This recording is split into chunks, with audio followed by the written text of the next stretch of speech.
We'll be back on the road in a second.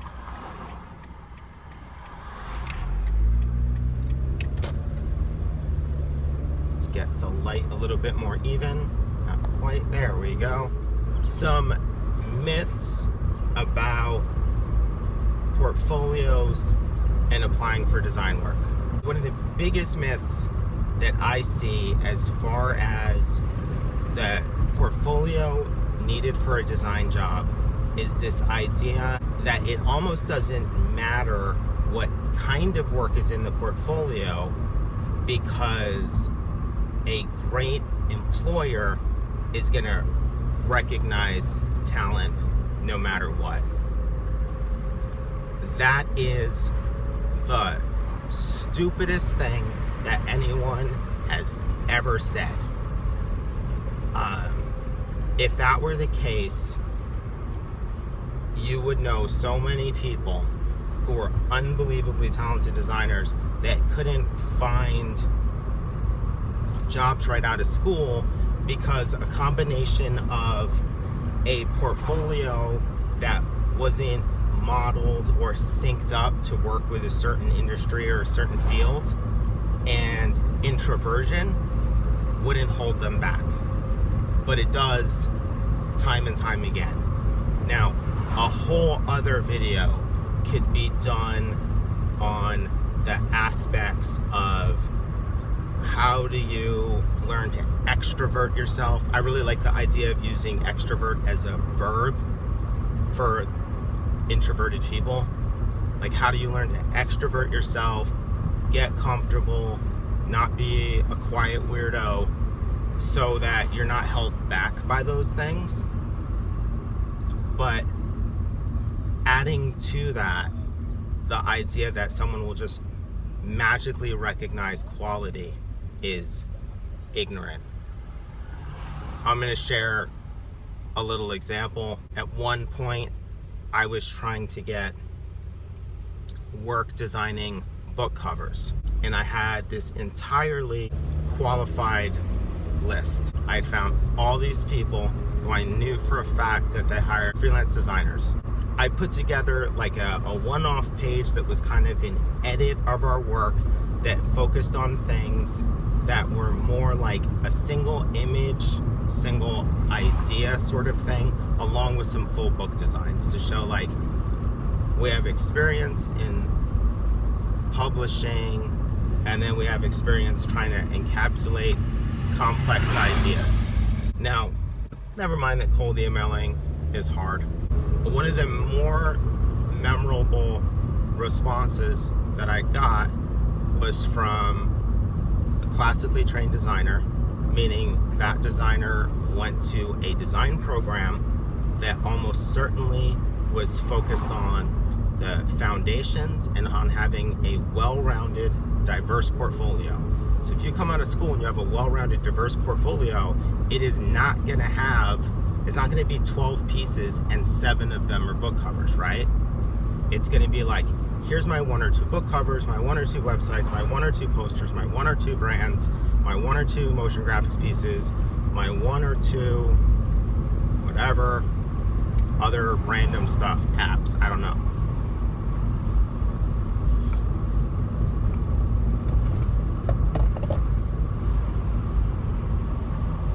And that guy's email basically said, this is super nice work, but I need to specifically see book covers. If people could recognize the quality of work, that phrase, this is really nice work, that would cut it. But they can't, or they choose not to. And they're so... Now, maybe that dude thought I sucked and was letting me down easy. But he could have just not answered the email, so I don't think that that's the deal. I think that he was being sincere in saying this is good work, and I think he was being sincere in saying I need to see book covers. So he has this problem to solve. He needs to design book covers. He wants to solve that problem in the easiest fashion possible. He wants to find people who design book covers and who show a passion for designing book covers. I cannot fault that at all. For me, that email was a critical moment in understanding markets, because prior to that, I thought that this whole kind of real, recognize real idea, that it was logical because you're fed that, but it's really not. And there's a problem with this. When you're a young designer who's been indoctrinated by your design program with this idea that, look, people will recognize talent based on the work, you also have an attitude problem when you are showing the work and sharing it with people and getting feedback, because you believe that they should recognize that the thinking behind what you did would apply to their projects and problems, and that makes you resistant to hearing the feedback that they have to give you. And I know that because it was true for me, and I have met a lot of fresh out of school students that was true for them as well. Instead of hearing this person's telling me what they need from me to take me seriously, you hear this person's a fucking moron. Now, they might be a moron, or you might be the moron. You know what your problem is? You got no self-awareness. You ever hear the saying, you run into an asshole in the morning, you ran into an asshole? You run into assholes all day, you're the asshole. If you're hearing the same feedback multiple times, the problem is not that the whole world can't recognize quality. The problem is that your portfolio is not built for what the world needs. And I'm going to point out two counterexamples to this, because to me the counterexamples are really important. The designer Peter Mendelsohn, famous book cover designer. Most famous example would be the girl with the dragon tattoo cover. But he's got a pile of them. The dude's immensely talented. He's a self-taught designer. And, you know, maybe he took some design classes in college. I can't actually remember, but he's a classically trained musician, and around 30 or something like that, he realized that he was going to need a better income, basically. He's got a friend of a friend or something who knows Chip Kidd, the, world's most famous book cover designer. And that friend sees Chip Kidd at a party and is like, oh my God, you gotta meet my friend Peter. He's an amazing designer. And Chip Kidd thinks, oh God, another designer who I have to find a way to nicely tell them I can't give them a job. So he tells his friend, have him get in touch and come by for a portfolio review or informational meeting. He is fully expecting that all he's doing is a favor for the friend. He is not expecting to seriously be making a hire based off this interview.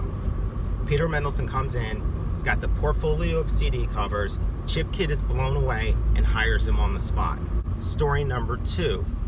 There are interviews with a few of those designers that worked on Bloomington, on the Bloomington Business Week, whatever it's called. I can't even remember what it's called now.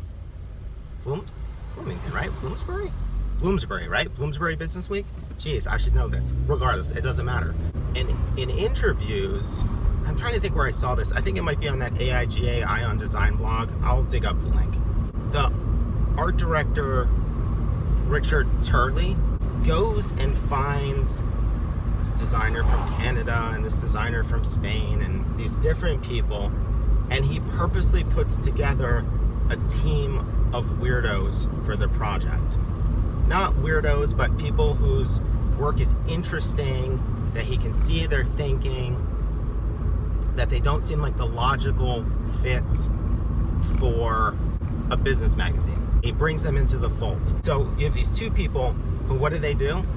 They are in high profile positions and they look for interesting people whose approach is visible in work that's not directly relevant via format to what they do. And I am here to tell you, those are fucking unicorns. That shit should not give you hope, because you go to an ad agency and those people do not think like that, because they play it safe and they're super political. There are always going to be exceptions to the rule, but what you hear coming out of the design press and out of your teachers very often is this idea that people just recognize quality.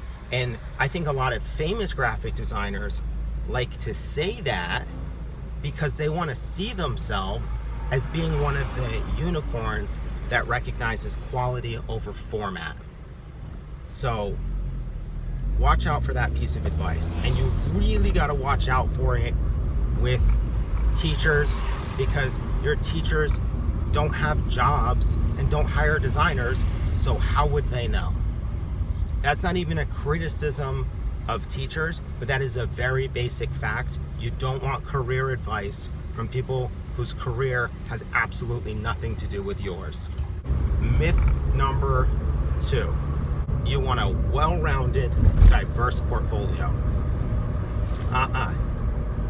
Not true. You want a portfolio that is focused in some way to show that there is some field, genre, industry, something that you have a passion for, and then you want enough work around that to show that you are capable of doing more than just that. That answers the problem of the guy who says, this work is great, I need to see book covers. Here's the reason that that's important. The Peter Mendelsohn portfolio was not well-rounded, but what are the odds that you are Peter Mendelsohn? What are the odds that you've been spending most of your career working in classical music, then you decide to focus on graphic design and you turn out to be one of the greats? I'm not saying you shouldn't aspire to that, but I'm definitely saying that should not be your business plan, and you shouldn't be making your portfolio based on the fact of, well, I'm probably a Peter Mendelsohn-esque genius, or maybe I'm a Braulio Amato level of fearless eclecticness, so I'm gonna ignore any common sense. The goal with the portfolio should be that to overwhelmingly make the argument that you're that dude. And ladies, I include you under that dude. So the way to do that is, you don't want to have a portfolio that's only book covers, because anything that you do, that you only do, it all's kind of the same in terms of looking for a job. There's a certain advantage to finding clients because you're in a niche, but you can also be maybe too niche.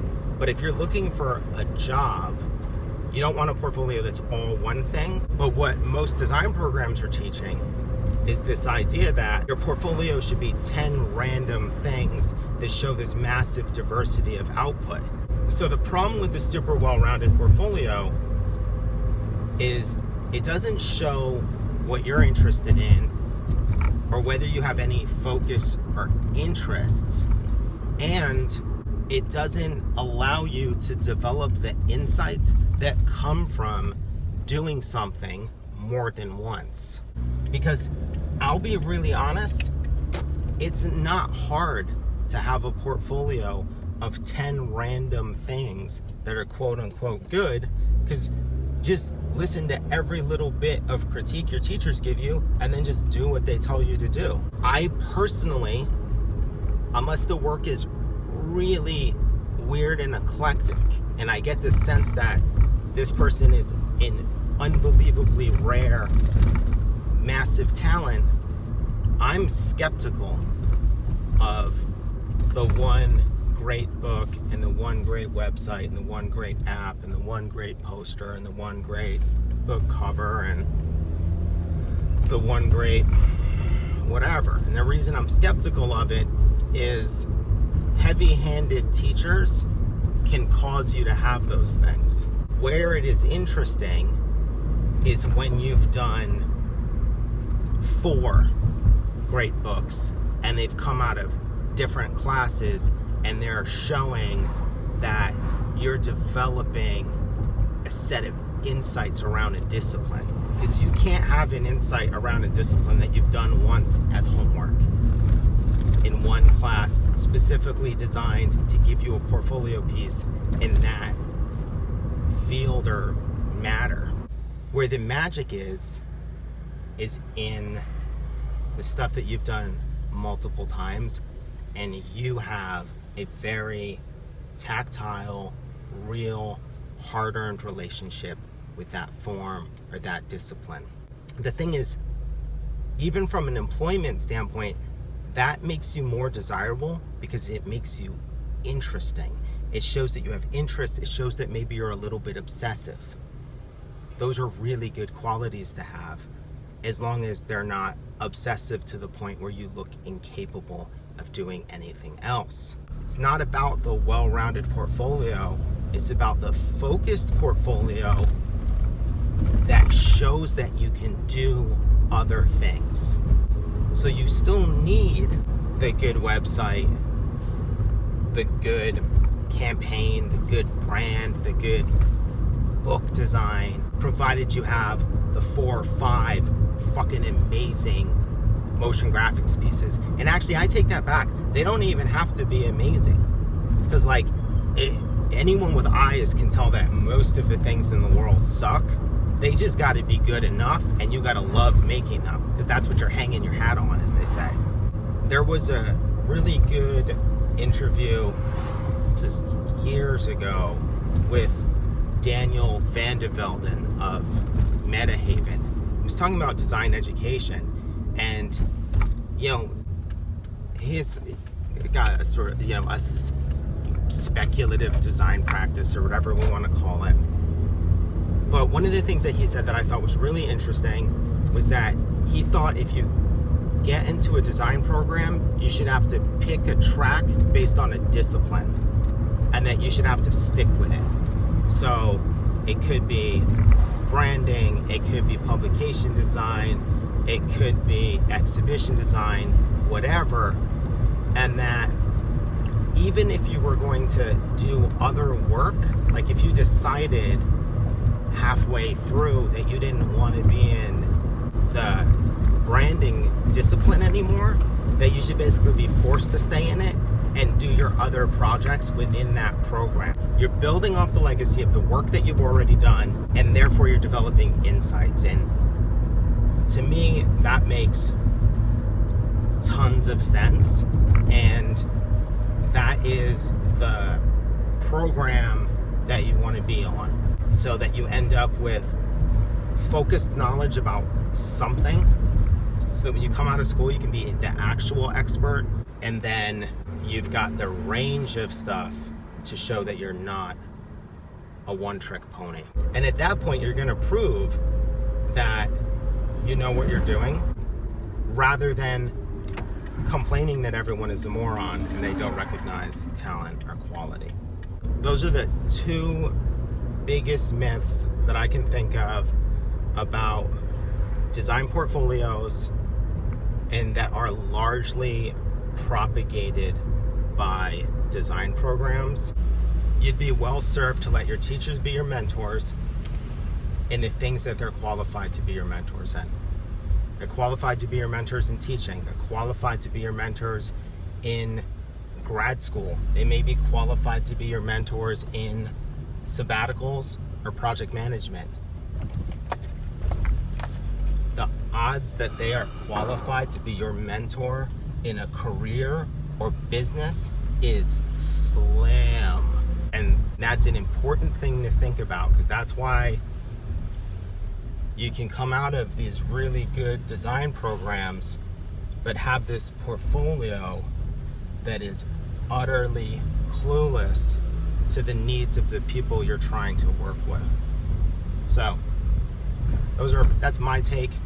Biggest myths about design jobs, and